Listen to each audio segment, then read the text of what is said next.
discussion we had last couple of days. I hope to complete this aspect of the discussion today. We looked at various arguments presented by theistic traditions in order to prove the existence of God. In our last week discussion, we looked at cosmological argument. That means basically from the nature of the universe. In that, we looked at two main ideas. One is the uncaused cause, or the first cause, God as the first cause in the universe. Now that idea comes from the idea of causality. Causality, the cause and effect. Everything in the universe has causes. Now, if you try to identify the cause of everything, ultimately you go backward and backward and backward. There is no end. So, philosophers like Aristotle argued that there must be some point which is caused by itself, not caused by anything else. Now, if that also has been caused by something else, then again the process starts going back. So, Aristotle's argument was uncaused cause, or the first cause. And Christian religious tradition borrowed this Aristotelian argument, and then they said, yes, there is a first cause. That first cause is none other than God. So, the God as the first cause. And then the similar argument for the mover, unmoved mover. Everything in the universe, including planets, everything is moving. So now if something is moving, idea is that it cannot have itself moved. So something else should have pushed it, moved it. Now if you look for, like you look for the cause, the moving factor, A was moved by B, B was moved by C, and so on. Ultimately, it also ends in infinite regress. Rather than Aristotle argued that there must be an unmoved mover, or the first mover of objects. Now, this argument was also borrowed by Christian theology, and then that argument was presented incorporating God into that system. So they said, yes, there must be an unmoved mover. That unmoved mover is God. Okay. So, and also the third aspect of that argument was God as infinite being. And so that was the cosmological argument. And then we had teleological argument. Teleological argument is from the design. Now, that argument is based on the idea that the universe has a design. It is designed, it has a purpose. It has been designed by God in order to achieve some particular purpose. So the ideas of purpose and also design are very important. Like if you take any particular object, if you take a clock, so clock has been designed by somebody in order to have some kind of purpose. So in the same manner, they argued that the universe is so orderly, so it has a design. That design was done by God, and then there is a purpose. Universe is moving to achieve some purpose. So so based on that, they argued that God exists. This idea of purpose or the meaning is something very interesting. According to this view, the universe has a meaning, purpose. Universe is functioning, existing, till it achieves that meaning. So once that purpose is over, then everything will be over. So this concept of universe is beginnings from some particular point, fixed point, and then moving towards the end. Okay, that is the idea of the universe. Now, from Buddhist perspective, we know that the idea of universe is different. it is not being created by anybody, so it doesn't have any particular purpose. That is how we think. Somehow others, this is the argument, teleological argument, that universe has a purpose and it has been designed. So the purpose is God only knows, and we don't know it. All of us have been created by God according to this view, although we don't know, but God sees a purpose in us. So all our life have a certain purpose. We are serving some purpose, some final end. So these are the ideas we discussed last week. We will move into little bit different three arguments, and then we will conclude this discussion. Another argument is what is called moral argument. Now in the previous class we were discussing ethics. Ethics means basically morality. So this is based on, this argument is presented in two ways. One is to hold that the moral principles are universal, and such universal moral standards, commands, originate from a divine source, which is God. The 10 Commandments in Christianity are an example. Now, the moral argument presented in two ways. One way is to say that morality is universal, and the universal morality must have been given by a universal being. Now, in other words, what it means is this: morality is basically concerned with good and bad, right and wrong, right? Now, according to this view, good and bad, right and wrong are universal. That means if something is good, it is good in everywhere, all the time. If something is bad, it is bad in everywhere, all the time. So that is what is meant by universal. No time, space distinction, anytime, anywhere. The morality is valid. Now that is the universal morality. So moral principles are universal, means that they are applicable everywhere. So universal moral standards originate from a divine being, divine source, which is God. The idea is that these universal moral principles are given by equally universal person.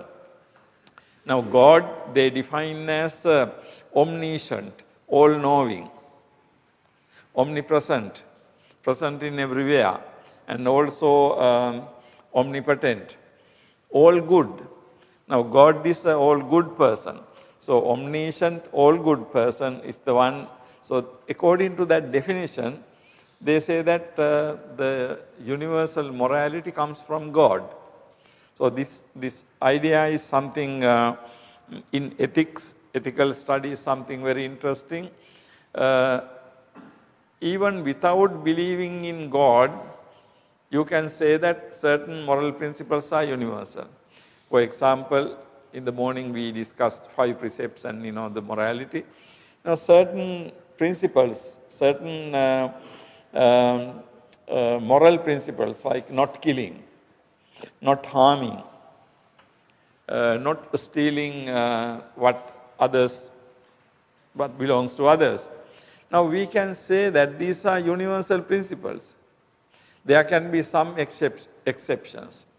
There can be some occasions where you cannot, you will have to kill some people, kill some animals, or whatever. But those are exceptions. But as a general rule, you can say that killing is bad universally. Harming is bad universally. Stealing is bad universally, right? Now, when Buddhism says those are universally bad, universally applicable, Buddhism doesn't refer to concept of God. Now, how does Buddhism say that killing is bad, universally bad? Now, according to Buddhism, the principle is any living being doesn't like harm. All living beings like their life. Now, if all living beings love their life, killing, that life is not good. So, Buddhism gives, the universal principle, but of course the Buddhist basis is not God. It is based on human nature. Human nature is that we all like our life. Not only human nature, animal nature is also like that. Any small living being tries to preserve its life. Even mosquitoes like their life. That's why when you do this, they just go. Okay. So we can say all living beings love their life. Now that is human nature of the beings. Human nature and the nature of the being. So based on that, according to Buddhism, we can say killing is bad.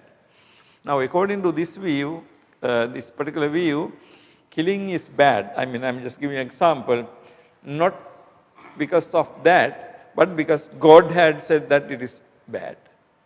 So the basis is God. So according to this view, the universally applicable morality can be given by God, or it has been given by God. Now, if you take example from Christianity, Christianity has the 10 commandments.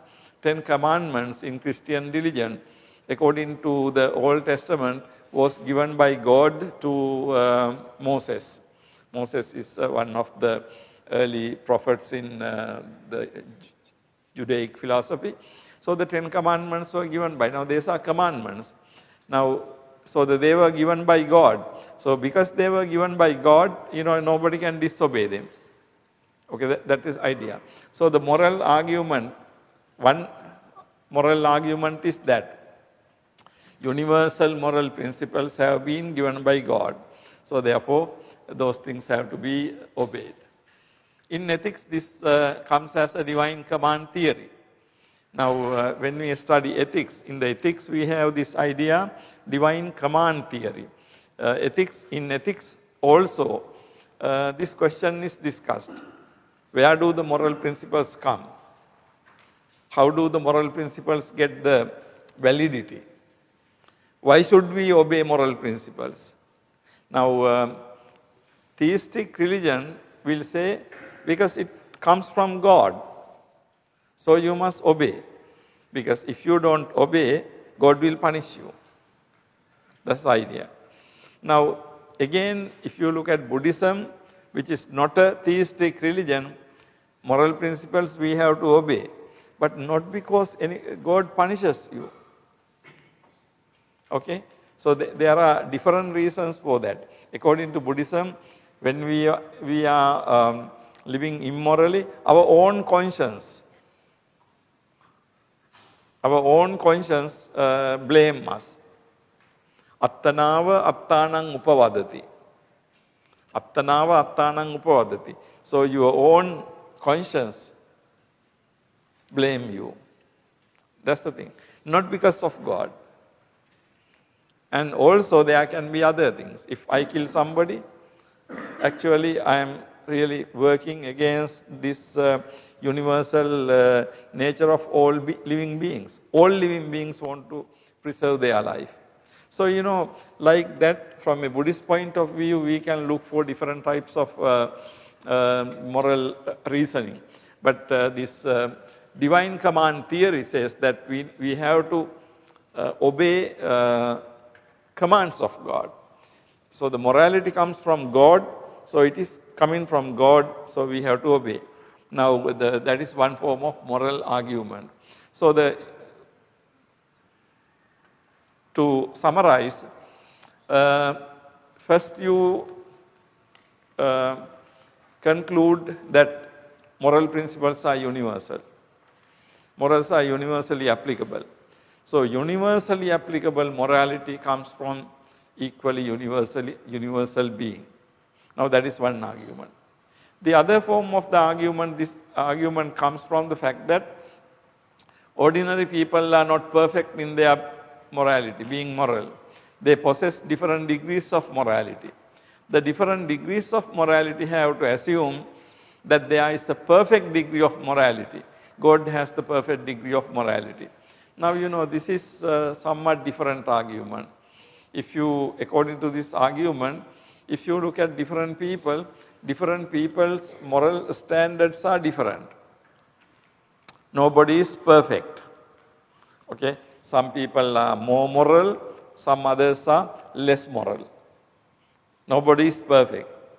Now, if nobody is perfect, according to this argument, it argues that there must be some perfect moral person.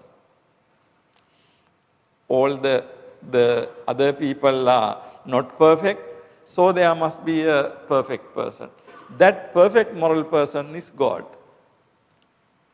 Now you remember earlier we discussed, for example, all the living beings are finite, limited. Now if all the living beings are finite or limited, there must be somebody who is infinite, unlimited. So that infinite being is God. So that was argument we saw earlier. Now this argument is very similar, okay? This argument is very similar because all people are not perfect in their morality. So if all people are not perfect in morality, there must be a perfectly moral person. So that perfectly moral person is God. So these are the two ways of presenting the moral argument. Okay? So one is moral principles are universal. The second is that because ordinary people are imperfect in their morality, there must be a perfect person. So in both cases, this perfectly moral person is God. So based on that, you conclude that there is God. God exists. Okay. So this is the argument from morality, moral argument. What do you think about it? Now, I try to show you, we can say moral principles are universal. We can argue moral principles are universal, but without assuming that there is a God. There can be other reasons. Okay? Moral principles are universal. There can be other reasons. Now, in that context, you have to think that moral behavior usually applicable to human beings only. Animals, we don't expect to be immoral. Okay? Now, sometimes, we attribute certain qualities to animals also, but basically, we don't expect animals to be behaving morally or immorally. They just behave the way they are, but human behavior towards other human is moral or immoral. Humans' behavior towards other beings like animals can be moral or immoral. So morality basically is applicable to human behavior. We don't talk about the morality of the other beings. If your dog bites you, we don't attribute any moral reasoning to the dog. Sometimes your own pet dog can bite you. If it goes mad, it will bite you. No guarantee. So like that. So the human beings, we attribute moral behavior. Now, so that means that we can have moral behavior, morality based on the human nature. This Attupanayika Pariyaya, comparing it yourself, that is also universal. But here you have the universal moral principle based on the universal concept of God. Okay. And then the other one is the perfect and imperfect. Because everybody is imperfect in their morality, there must be a perfectly moral being. So this is the second form of argument.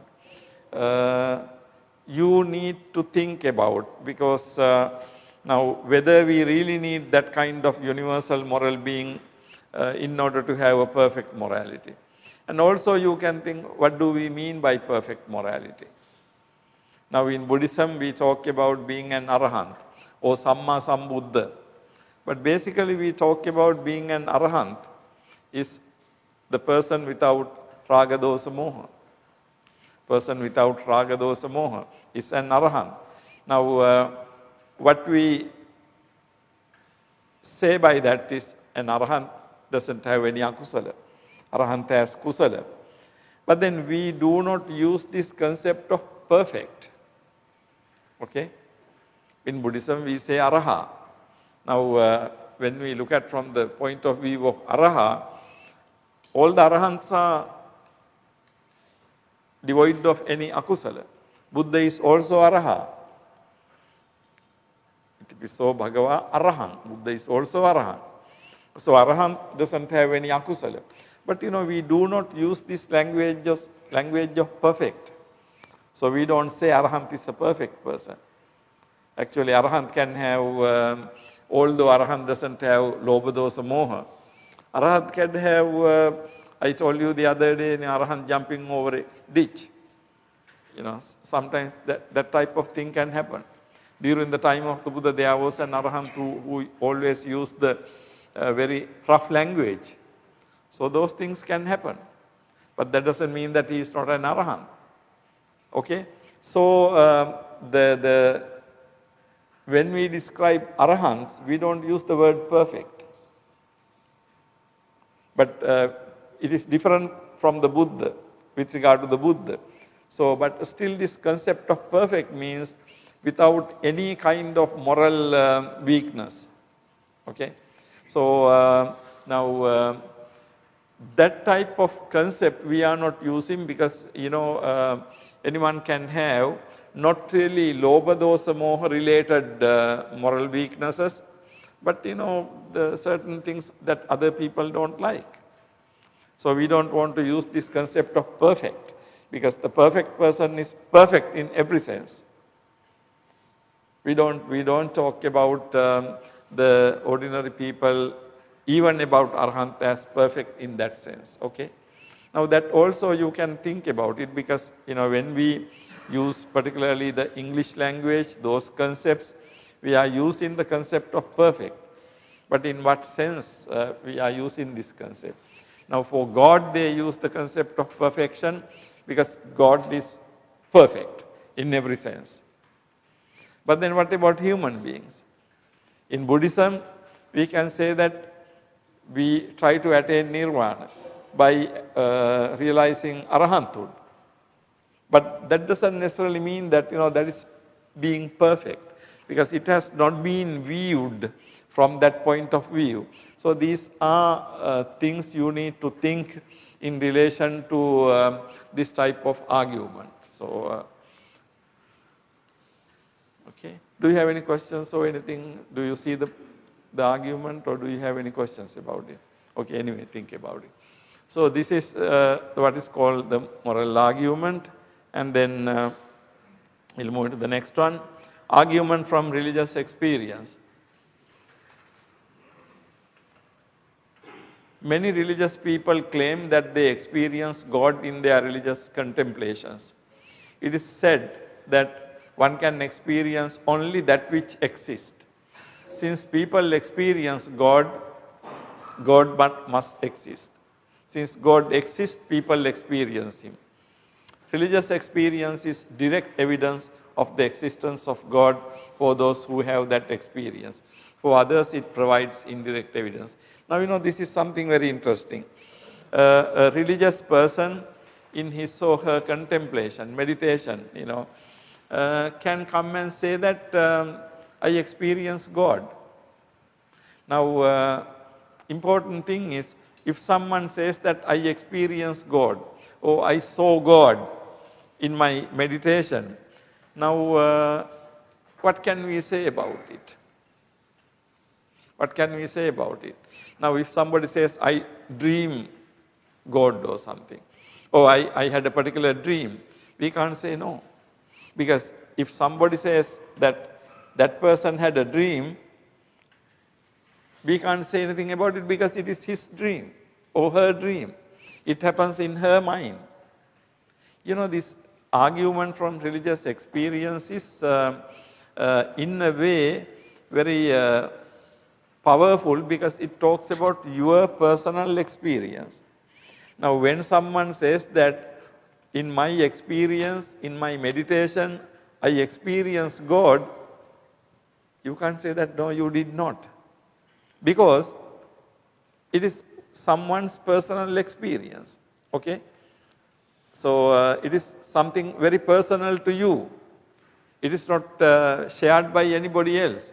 So, someone can say that, well, I experience God. Now, the argument is that it is said that one can experience only that which exists. Now, if you experience God, it is a proof that God exists, because how can you experience God if God doesn't exist? Now, if we accept this basic idea, you cannot experience something that does not exist, or you cannot something you cannot experience cannot exist. You know, something like that. Now, the idea is that what you experience is what exists. One can experience only that which exists. So, this idea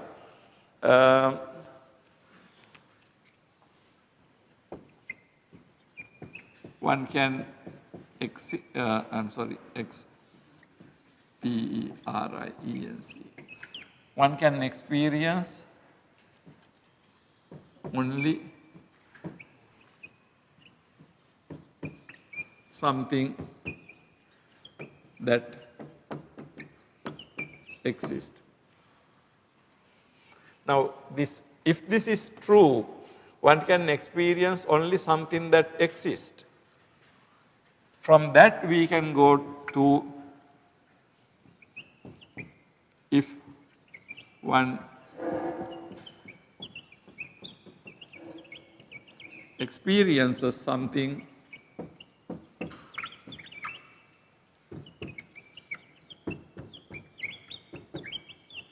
that thing exists. If we are okay with number 1 here, this one we call this is true. 2. If we accept 1, one can experience only something that exists. From number 1 we can come to number 2. If one experiences something, then that thing exists, right? One can experience only something that exists. What do you think about that? Now, if you see this, that means you experience it. It's a sensory experience. Now, if you see this, okay, then we can say that yes, pen exists, pen is there, that is why you see it. Okay, pen is there, that is why so. So, if you see it, that means it exists. And then if it exists, then you can see that. It can go either way. You can experience only something if that exists. If you can see it, you can say that you are experiencing it. And then you experience it because it is there. Now, based on this argument, they say that God exists because you experience God. If God doesn't exist, you cannot experience. Now, what do you think about this? When we say God exists, actually our experience is not like experience a pen or like this desk or anything. These are material objects. These things we can experience. I can touch, I can see, and so on. But when we say I experience God, it's something that happens in your mind. Now, when I say this, of course, this experience shared by everybody. All of you can say that, yes, you see pen. But can we say the same thing about the concept of God? If I experience God in my dream or in my meditation, does that mean that all the others experience God in the same manner? No, it is only my personal experience. It is only my experience. Based on my experience, I can say that I experience God. but that experience is not shared by others. It is not common to everybody. Okay? But on the other hand, even for me to experience, it has to exist. What do you think about that? Can't we experience anything that does not exist? If we experience something, is it only because it exists? Can you dream something that you have not seen, even a picture?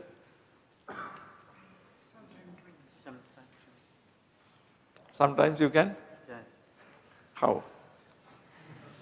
Because we never see the goal, but sometimes we dream. You have not seen what? The goal. God. Okay. Now let me put the question this way. Can you dream Taj Mahal if you have not seen it? We have not seen Can you dream? Can you see in your dream a Taj Mahal if you have not seen it? No. Cannot. But you may dream Taj Mahal because you have seen the pictures, right? But you have seen the pictures of Taj Mahal. So what you saw in the picture, you can dream. So that means even if I didn't see it really, even if I see a picture, yeah, I have some image, then I can think about it. But you know, it is something like that. When somebody says you experience God, suppose there are pictures of God, then you have some idea about something related to that picture, you can dream. Or in your meditation or something, it can appear to you. But you know, does that mean that that object really exists? That's the thing. You know, do you really think that this argument is, you know, one can experience something only if that exists? You know, existence has many different degrees. Now, I can dream or see Taj Mahal in my dream, in my sleep, even though I have not gone to India. I have not really gone to Taj Mahal. But I can dream it because I have seen some pictures. But what about something that doesn't really exist? Can't I dream a person with more than 2 hands? I can. Because we have seen people with 2 hands. If we can see people with 2 hands, we can imagine a person with 4 hands, 8 hands, 16 hands. But does that mean that such a person exists? I can dream a person with 16 hands. But do you think that such person really exists in the world like a pen existing? No. So that means actually your experience in something, in your religious experience is not dreaming. But I just took the example of dreaming in order to explain it to you. But religious experience is, you know, something like you are meditating. In a Christian religion, maybe you are saying prayers with lot of devotion. So at that point, you can see that, okay, God appears to you. Okay. So you say that, yes, I saw God. But then, of course, it is, on the one hand, it is your personal experience. Nobody else can share it. Other people cannot say that, okay, I also saw. No. Unless they themselves saw that. So, you know, here something interesting is this. Here, when somebody says that I experience God, there are 2 things in that. One thing is, you know, that person has experienced something. Because it is that person's very personal thing, we can't say no. But then the question is whether that what was experienced is really God. You can't say that, we can't say that that person did not have experience. Because experience is a personal thing, we can't deny that. But the thing is, whether that person, when he says or when she says that he experienced God, can it be really true? Now, here you have to make a distinction between 2 things. One thing is, at one level, we can say experience. The other level is our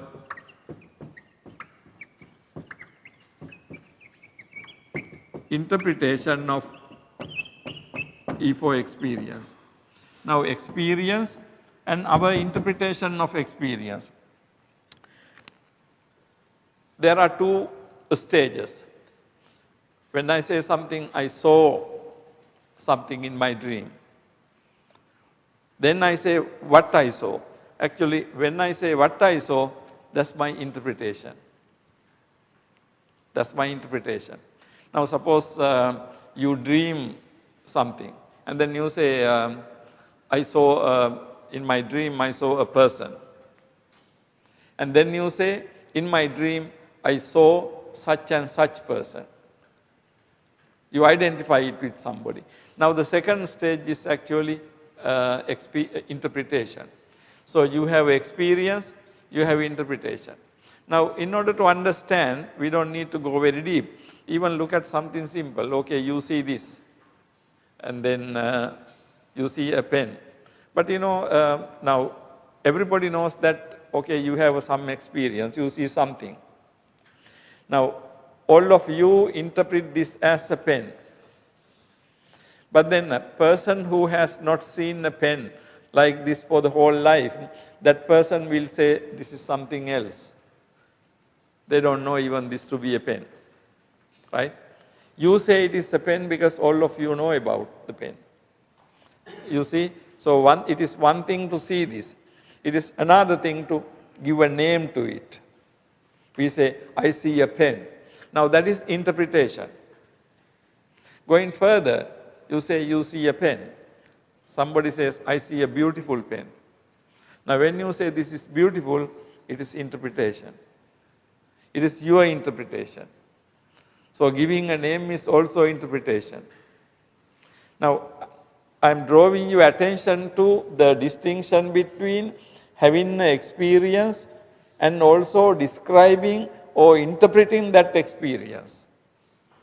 Now, I am trying to connect this to when somebody says in my meditation or in my prayer, I saw God. Actually, you must be able to distinguish between these two.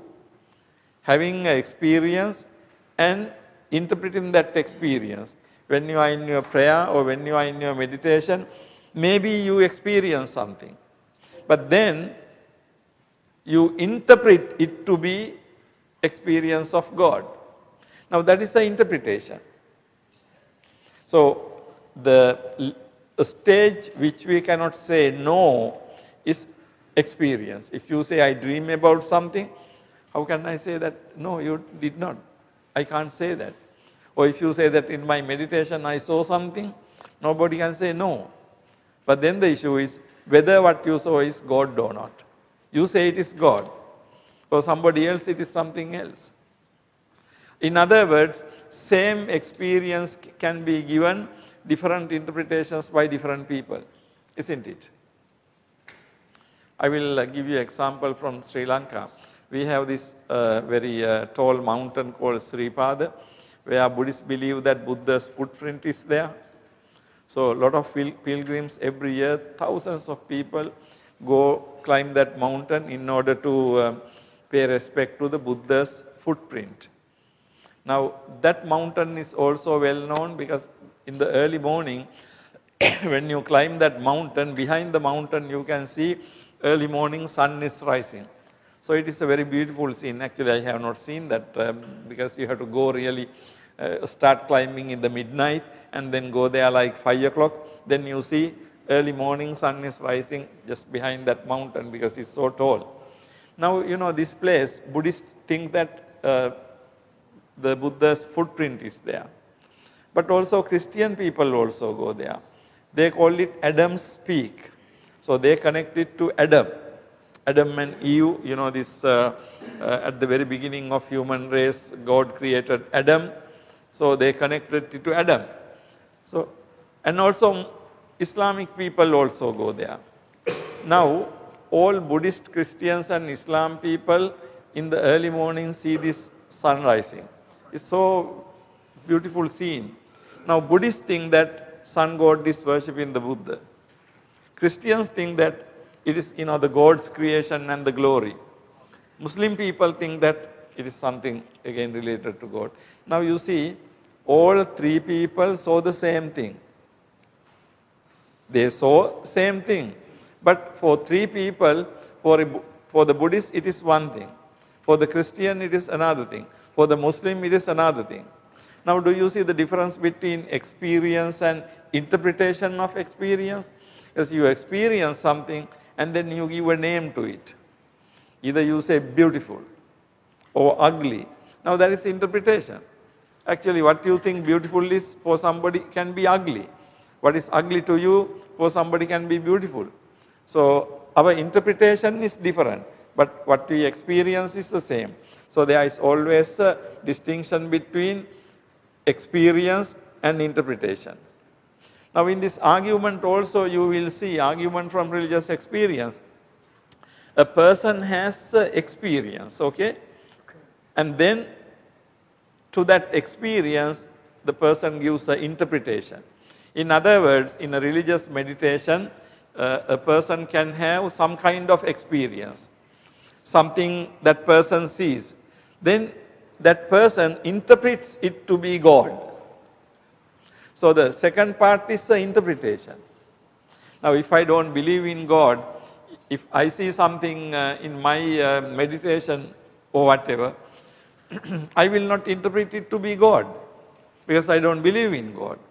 So the person who believes in God, it can be God, okay? So now experience from argument from religious experience is something very interesting, because those people who believe it, they say one can experience only something that exists. But this, you have to really, when you read this, when you look at this, you must be able to really think, is that true? One can experience only something that exists. Now in what sense it is true? And then from that we go, if one experiences something, that thing exists. Is it true? Now when you do this kind of studies, it needs for you to think, okay? Now look at number 2. If one experiences something that exists. Now I said earlier, I can see in a dream a man with 12 hands. So in my experience, I see a man with 12 hands. But does that mean that such a man exists in the world? No. I can just imagine. So whatever I imagine, I can be seeing in a dream. Okay. Now the same thing, suppose somebody can say, I saw the Buddha in my meditation. If somebody says that, what can we say about it? Now Buddha attained parinirvana. Buddha is no more. Okay? Now how do you see the Buddha? Sometimes people say that. If you look at carefully, you can see that what they think to be Buddha is something very close to what they see the picture of the Buddha, image of the Buddha. Now image of the Buddha, actually the first image of the Buddha is something like several hundred years after the parinirvana of the Buddha. So nobody has seen the Buddha, okay? But we imagine Buddha to be like this. So in Myanmar, all the Buddha statues are somewhat like Myanmar faces, So Buddha is like from Myanmar. But if you go to Sri Lanka, face of the Buddha is not like Myanmar Buddha. It's like Sri Lanka Buddha. So what is the Buddha's real face? Myanmar, Sri Lanka, Thailand, or what? If African people make Buddha, it looks very dark, isn't it? So who is the real Buddha? So if you say that you saw Buddha in the dream, if you are an African person, you will see a very black Buddha. Or if you are Indian, you will see an Indian Buddha. How can you? So you see, in other words, there is no guarantee. Look at the number 2. hardly you can see that, I can't also see that. You should have told me that you can see it. But anyhow, if one experiences something, that thing exists. You can argue against it. You can say, no, it is wrong. Simply because you experience, simply because you dream, you can't say that it exists. What I am trying to do here is this. When I give you these things, you must be able to think on your own, okay? Whether it is true. So whether you can come up with some kind of counter argument, you can say, no, no, no, it can't happen because of this, something like that. So you need to get that, training, that is one way to critically look at this argument. So the argument from religious experience is really, some people say that in their religious meditation or prayer, they see God. So because then you have these things. If you experience it, because it's only something that exists. But if you can challenge these things, you can really reject this argument from religious experience. What we cannot deny, what we cannot say no is that a particular person has experience. But whether that experience is God's experience, we can't say. That's the interpretation. Because you believe in God, you say it is God. Suppose something like that, you are in the meditation, you see a huge light.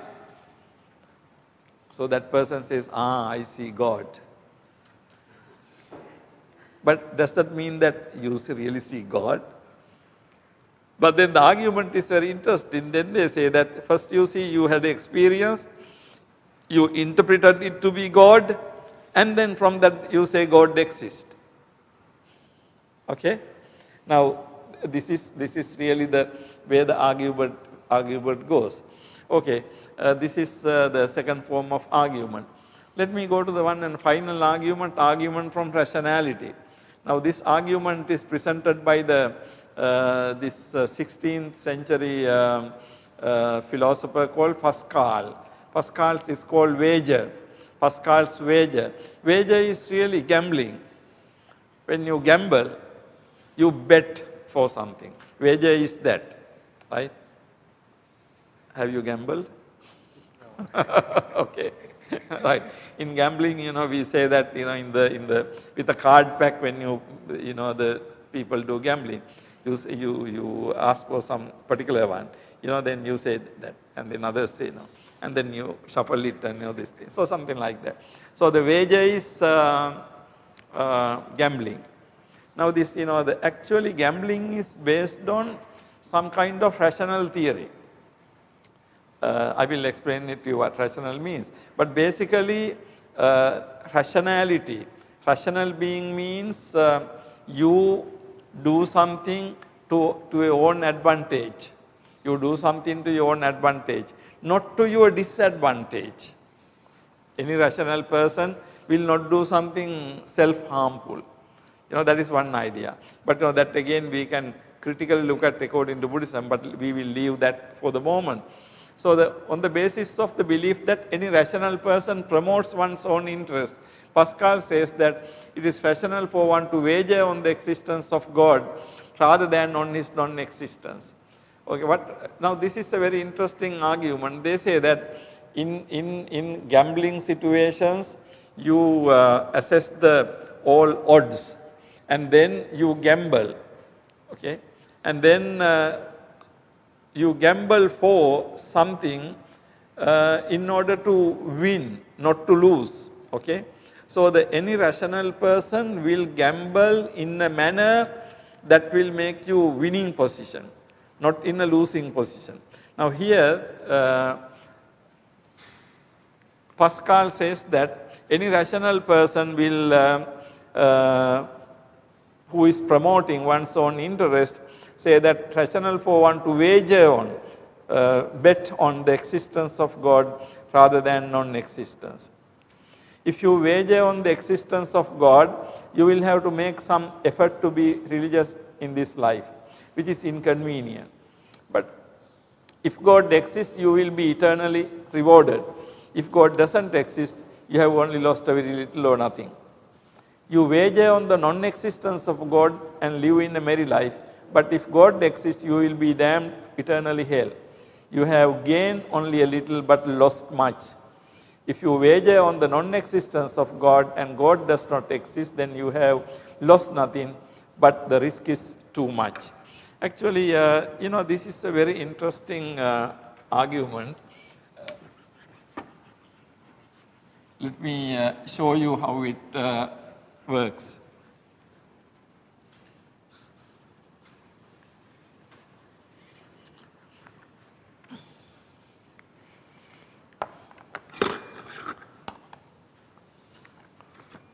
Okay, now if we consider two things, one possibility is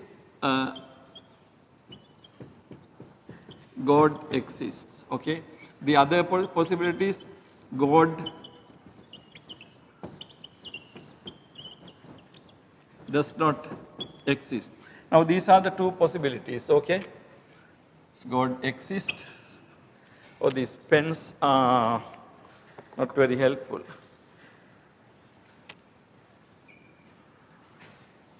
Okay, God exists, God doesn't exist. We have something like this, okay. And then, so these are the two possibilities. Either God exists or God doesn't exist. We don't know, okay. Either God exists in the world or God does not exist. But you don't know. But what should you really wager on? On what position should you?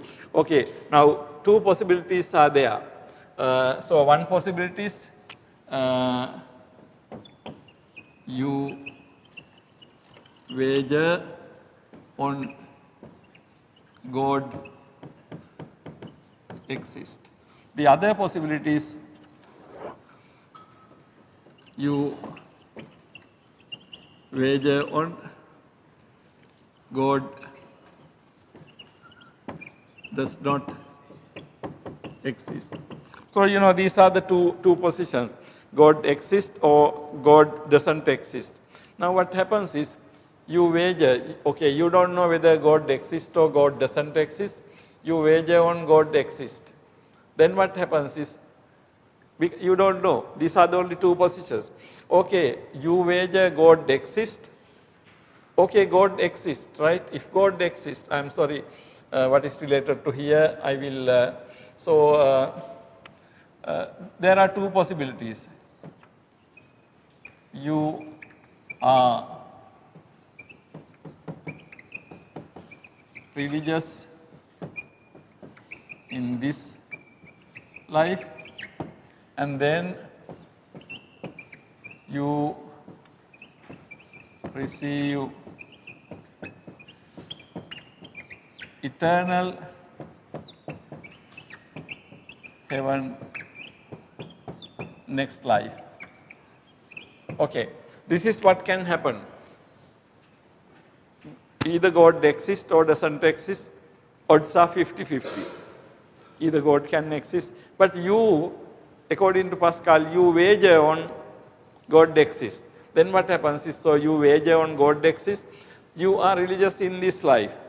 But that means that in order to be religious, say Christian sense, you have to go to church on Sunday and you have to do good things and you have to spend money for good things. So little bit inconvenient in this life. Rather than Sunday morning, rather than sleeping little bit late, you have to get up in the early morning and go to church. Okay, so little inconvenience. However, you go to heaven after your death, but you go to eternal heaven. Okay, you go to eternal heaven. So in other words, if God exists, you bet on that God exists, then you are a little bit uncomfortable in this life, but you will be so comfortable forever. Okay. Now the situation is, the second is, you wager in God does not exist. But then what happens is God exists. Then if God exists,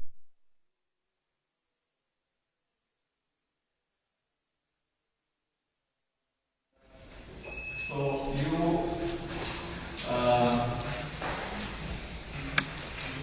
have pressures in this line,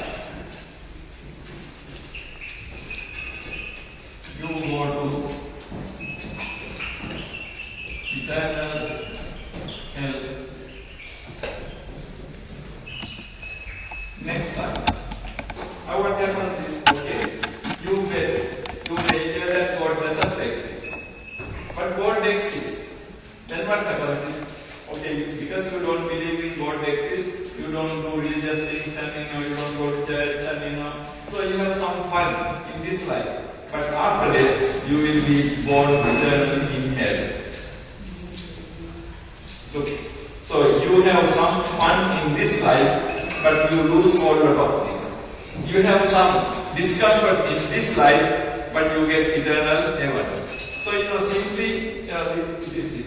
Now on the other hand, okay, God doesn't exist. Suppose we think that there is no person called God. Then you wager on God existence. You think God exists and you do something. But then what happens is you are uncomfortable. You are not very because you follow the religion. Although you believe God doesn't exist, you follow the religion.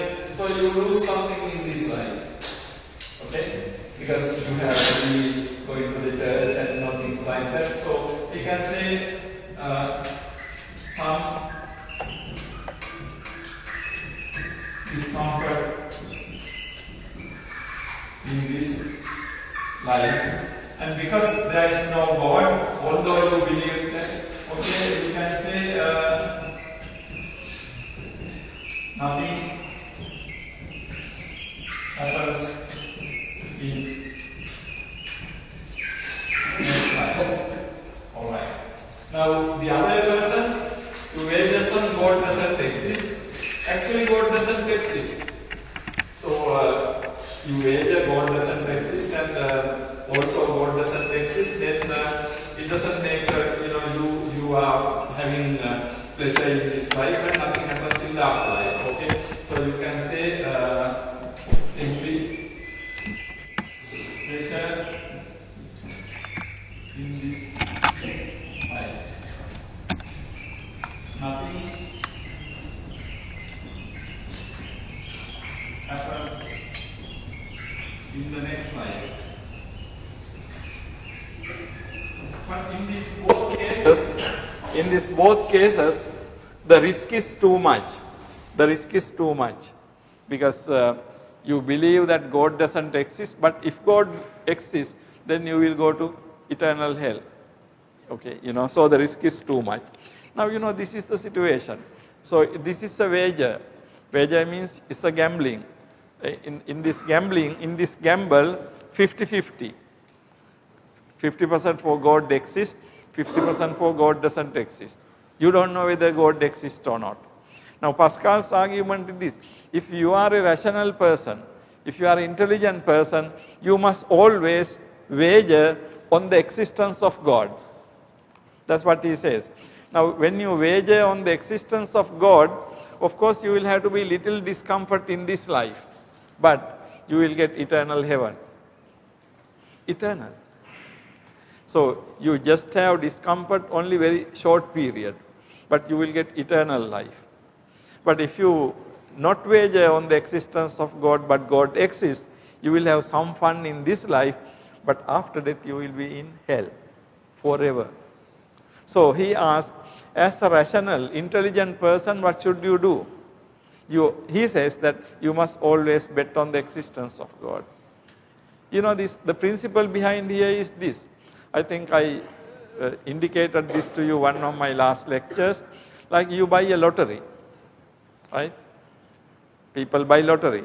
So lottery is something like, how many chats lottery here? 100? Nobody knows? Okay, in Sri Lanka 20 rupees, like 200 chats. Okay. Now you buy a lottery for say 200 chats. And what are your winning chances? In this country there can be 50 million people, so your winning chances are very, very slim, right? Now, why do you throw away that 200 chats? Why? Because if you don't win, only 200 chats gone, so no big deal. But if you win, you will get so much, right? So that's why you buy lottery. I mean, very often you know that you are not going to win. But who cares about 200 chats? You just buy from 200 chats lottery, and then you don't care whether you win or lose. But if you win, you will be winning unimaginably huge amount of money. If you lose only little bit. Same argument here. If you bet that God exists, you will have to go to church and do good things only in this life, but you will be rewarded eternally. But on the other hand, if you bet that God doesn't exist, but God exists, then you will go to eternally hell. So, Pascal argues that any rational person will wager on the existence of God. Can you see that point? I'm sorry, many people maybe cannot read it from here, but anyway, my eyesight is not very good, maybe you can read it. Now, do you see the point? God exists, God doesn't exist. These are the two possibilities. And then you wager on the God exists, this is what happens. You wager on the God doesn't exist, this is what happens. So either eternal heaven or eternal hell.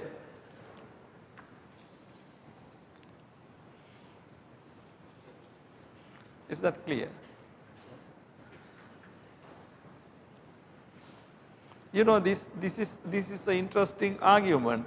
What do you think about it? According to Pascal, if this is true, then you must wager on the existence of God. Now I will give you a similar situation. Before going into that, I will give you a stanza from Dhammapada. In Dhammapada, we have the following stanza. Matta sukha parichaga passe che vipulan sukhang. Chaje matta sukhang dhiro sampassang vipulan sukhang. Anybody knows it? Say it if anybody knows it.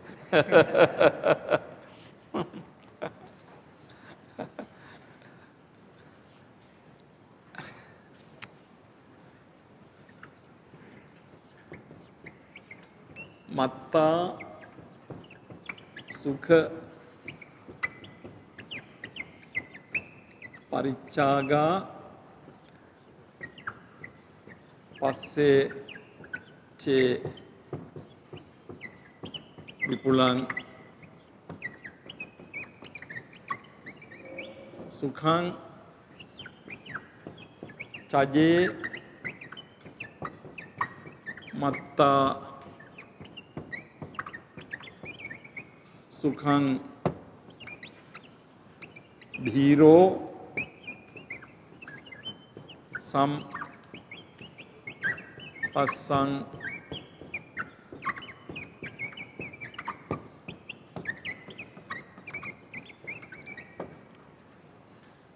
do you know this?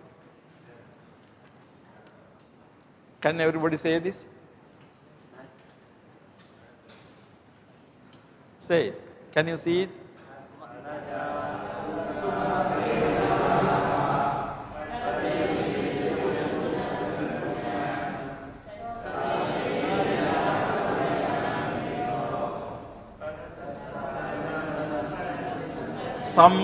Sampassang vipulang sukhang. This comes in the Dhammapada. If you have learned Dhammapada by heart, you should know this.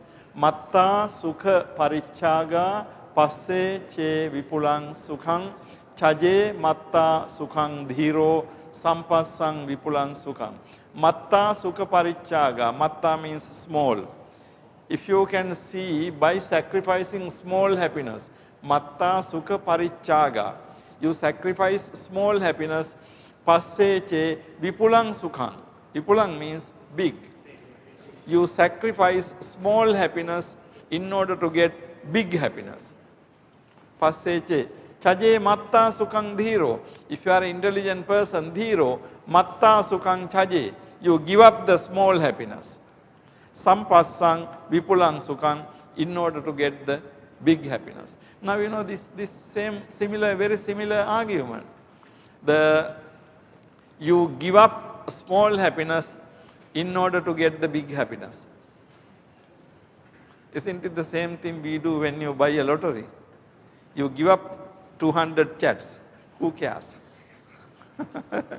Because you will get, if you win 2 million, even more than that.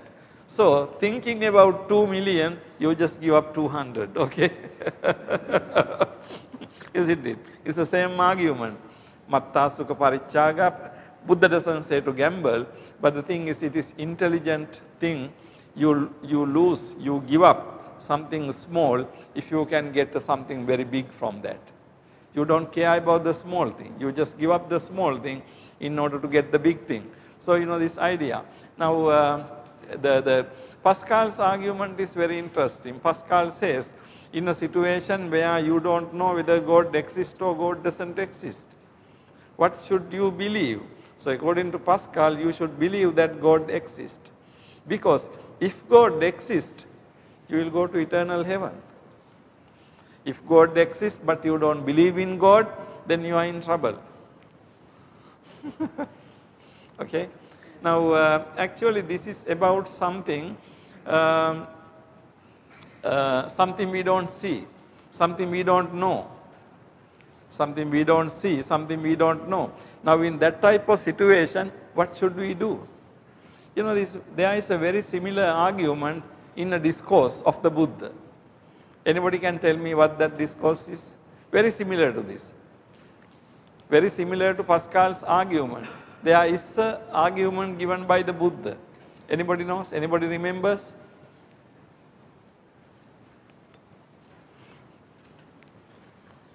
In a discourse, okay, I will erase this.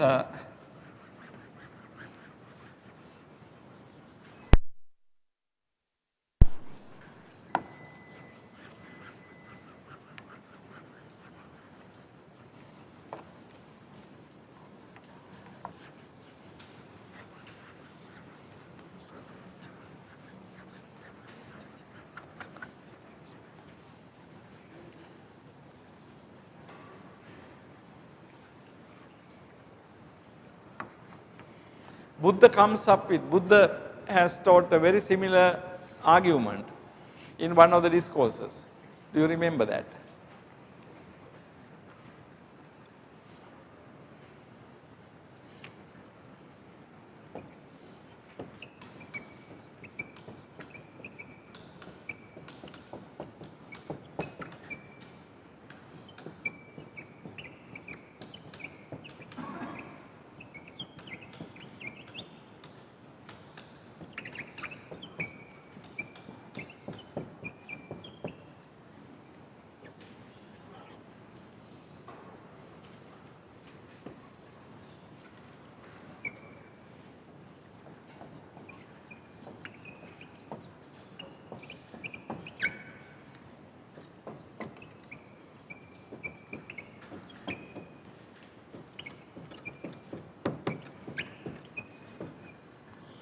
Okay, the issue is whether Paraloka exists or Paraloka doesn't exist.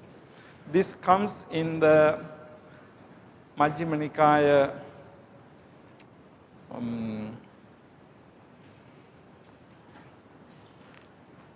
Apannaka Sutta.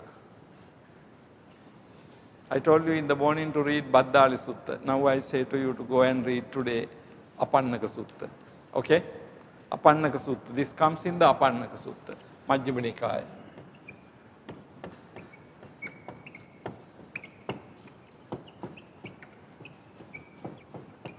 Apannaka Sutta.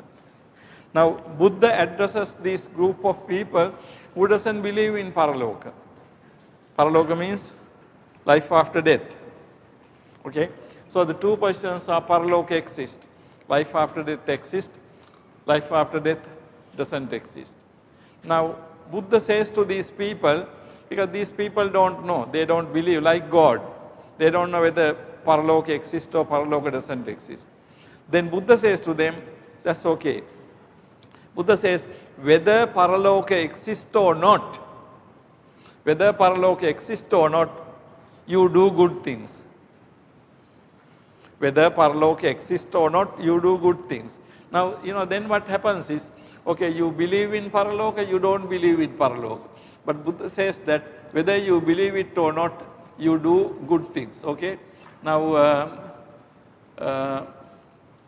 paraloka exists, and then what happens is, if paraloka is, if paraloka exists, you behave in a certain way. If paraloka doesn't exist, you believe in a certain way. But what happens is, paraloka exists and you believe it, you behave well in this life.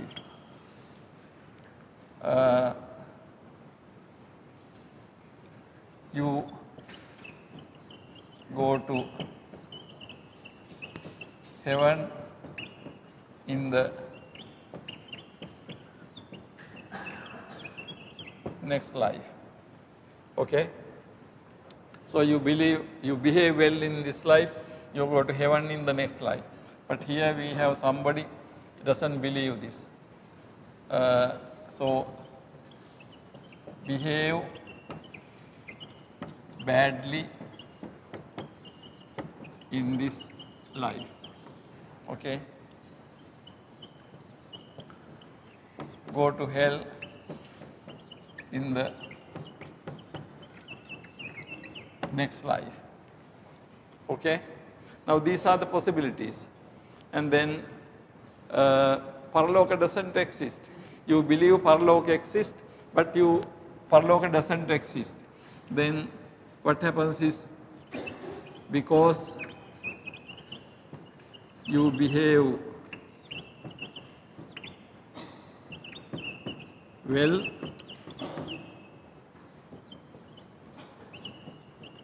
people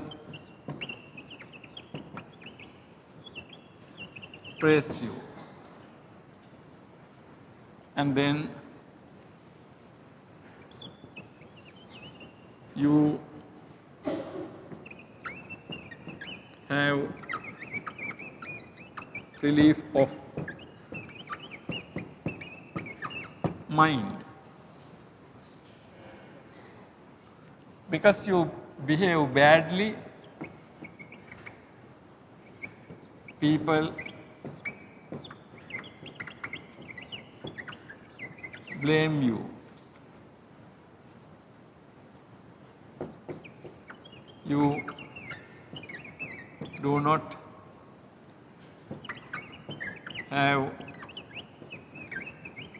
relief in mind. Now this argument is something very similar to what we discussed earlier. Buddha says this, these people say that they don't believe in paraloka, whether you are born after death or not. Buddha says that's fine. Whether paraloka exists or not, Buddha says to them, do well, do good things. Now when you do good things, if paraloka exists, suppose paraloka exists, because you do good things, two things can happen. In this life, people praise you because you do good things. In the next life, you go to heaven, okay. Now if paraloka doesn't exist, still then, because you are doing good things, people will say you are a good person, even if paraloka is not existed. Then in your own mind, you will be having relief, thinking that if paraloka is there, I am okay, because I am doing good in this life. So you do good things in this life, as a result, if paraloka is there, you go to heaven. You do good things in this life, if paraloka is not there, still people will say you are a good person. And then suppose you don't believe in paraloka, you do bad things. Then what happens is, if paraloka exists, then you will go to hell. And then if paraloka doesn't exist, still people will say he is a bad person, his behavior is bad. So in other words, even more than Pascal's argument, here you can see whether Paraloka exists, whether Paraloka doesn't exist, why Buddha asked people to do good? Because if you do good, whether it exists or not, if Paraloka is there, you are okay. Even if Paraloka is not there, still you are okay. And then if Paraloka is not there, but you don't behave well, then of course you are not okay even in this life, and you are not okay even in the next life. So even more than Pascal's argument, according to Buddha's argument, if you behave well, you will win both worlds. If you behave bad, you will lose both worlds, here and after death. Isn't it similar? Isn't it something very similar thing? Now, of course, Pascal's argument is about the concept of God. Now, here we have argument something different, but like God, we don't know about next life. Actually, honestly, none of us have experience about the next life, right? We believe it because, it is rational to believe, it is in the books and, the way we have been brought up to believe it, but we don't know. Honestly speaking, we don't know. Now here, when Buddha meets these people who says to the Buddha that they don't believe in the Paraloka, Buddha never tried to show that no, Paraloka exists. Buddha never wanted to do that. Buddha said, fine. But even whether you believe or not, just do good things. And then Buddha shows that if you do good things, then you are winning the both worlds. You win this world and you will win next world. Okay? Now, I want you to read actually Apannaka Sutta very carefully. And also now you can know a little bit about Pascal's wager. If you want to really do a compare the two, I mean about Pascal's wager you can find in some account in Google. You can Google as Pascal's wager, you will see some literature. Try to see, these two things, how these two arguments go. Now, anyway, when we look at Pascal's wager, Pascal's argument on the existence of God, now his argument is based on the idea that good and bad always depends on the believing in or not believing in God. Now that is quite common for Christian or theistic religion. But as in Buddhism, we know that good and bad doesn't necessarily depend on God, right? In Buddhism, there is no God, but still good and bad is there, right? Yes. So, in order to believe in good and bad, in order to behave good and bad, you don't have to believe in God or not believing in God. It is not necessary. But Pascal's argument is based on the idea that good and bad is based on the concept of God. So, in that context, you can say that Pascal's argument is a rational argument. But on the other hand, we know that in order to be good, you don't have to have God. If you are bad, of course, even though there is no God to punish you, you will be born in the hell. So, according to Buddhism, we can say that no need God in order for someone to be good or bad. But when you see the Pascal's argument, you have to see that Pascal presents this argument. He thinks that religion is good and bad is impossible without God. He thinks that if there is no God, you can do anything. Because no hell.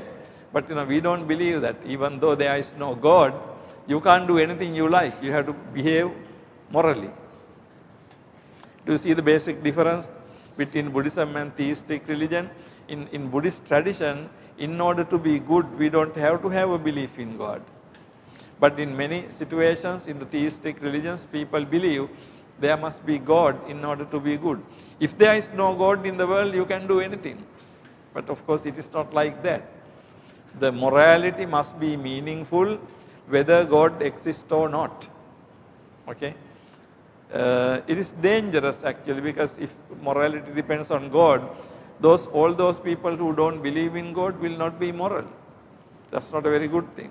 But of course, religions like Buddhism, even Jainism, Advaita Vedanta, these religions show that, in order for someone to be moral, you don't have to be believing in God.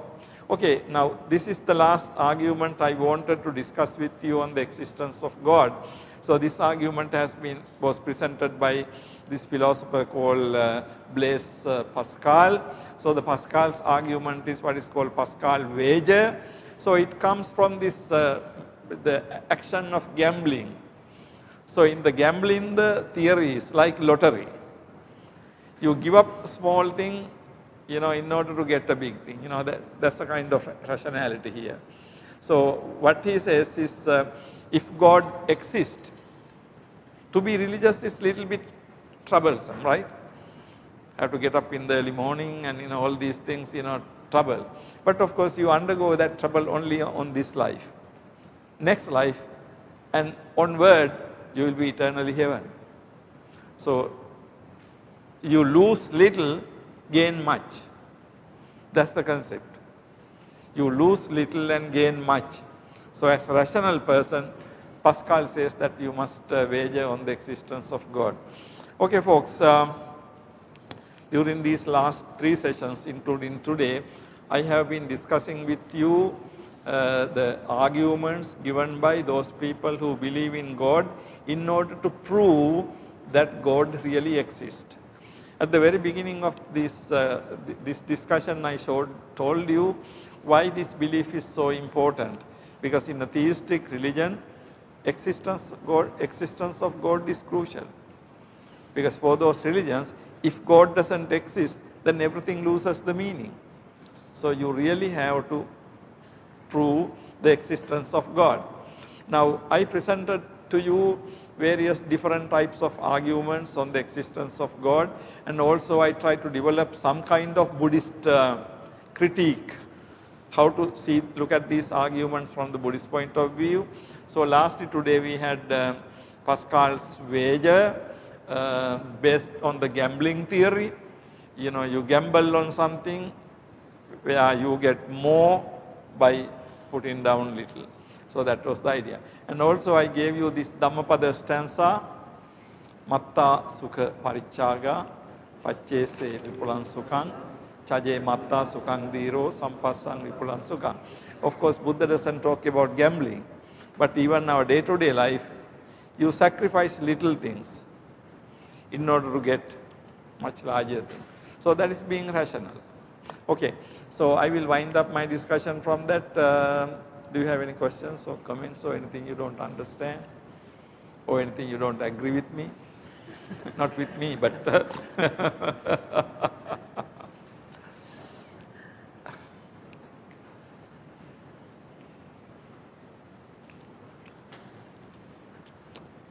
okay, I can see that you need some time to digest these things. Okay, you go and reflect more.